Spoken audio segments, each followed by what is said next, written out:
بسم اللہ الرحمن الرحیم۔ آج جو کتاب آپ کے ساتھ تعارف کے لیے لے کر آئے ہیں اس کا کتاب کا عنوان ہے اسلام میں محبت اور عدم تشدد۔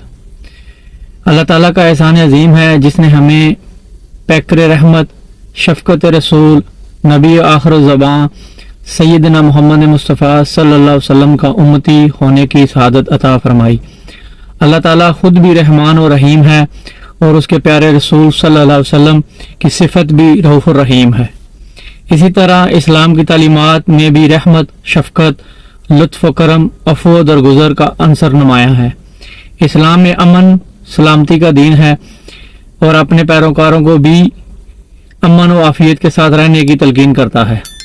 دور حاضر میں بدقسمتی سے نفرت، عداوت، قتل و غارت گیری، جبر و بربریت اور دہشت گردی کو اسلام دشمنی میں اسلامی تعلیمات سے نتھی کر دیا گیا ہے۔ حالانکہ جو بدبخت ایسے فعال کے مرتکب ہوتے ہیں اس کا اسلام سے دور کا واسطہ بھی نہیں ہے۔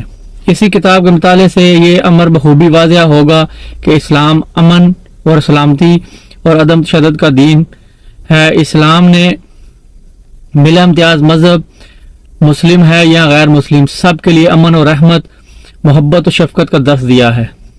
اللہ تعالیٰ امت مسلمہ کو اسلام کی حقیقی تعلیمات کما حقہ سمجھ کر ان پر عمل پیرا ہونے کی توفیق عطا فرمائے، آمین بجائے سید المرسلین۔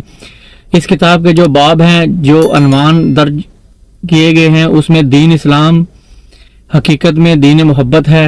پیغمبر رحمت صلی اللہ علیہ وآلہ وسلم سراپا محبت، حرمت، دم اور تکریم بشر، غیر مسلموں کی جان مال کا تحفظ، حضور نبی اکرم صلی اللہ علیہ وسلم کی جانوروں پر رحمت، شفقت کے مظاہر، انسانیت کا قتل عام کرنے والے لوگ دہشت گرد ہیں، خوارج اور دہشت گردوں کی سرکوبی کا حکم نبی صلی اللہ علیہ وسلم ہے۔ قیام امن کے لیے عملی تجاویز بھی اس کتاب میں شامل ہے۔ آپ اس کتاب کا مطالعہ ضرور کیجیے۔ علم، امن اور محبتوں کے سلطان شیخ الاسلام ڈاکٹر محمد طاہر القادری، جو سفیر امن کے طور پر عالمی دنیا میں پہچانے جاتے ہیں، ان کی یہ بہت ہی نمایاں کتاب ہے۔ آپ اس کتاب کا ضرور مطالعہ کیجیے۔ آپ اس کتاب کو منہاج القرآن کی ویب سائٹ سے ڈاؤن لوڈ بھی کر سکتے ہیں اور آپ اس کتاب کا منہاج القرآن کی ویب سائٹ سے آن لائن مطالعہ بھی کر سکتے ہیں۔ اور اگر آپ اس کتاب کی پرچیزنگ کرنا چاہتے ہیں تو یہاں ڈسکرپشن میں نیچے نمبر دے دیا گیا ہے، وہاں سے آپ اس کتاب کا بآرڈر خریداری بھی کر سکتے ہیں۔ بہت شکریہ۔ السلام علیکم ورحمۃ اللہ وبرکاتہ۔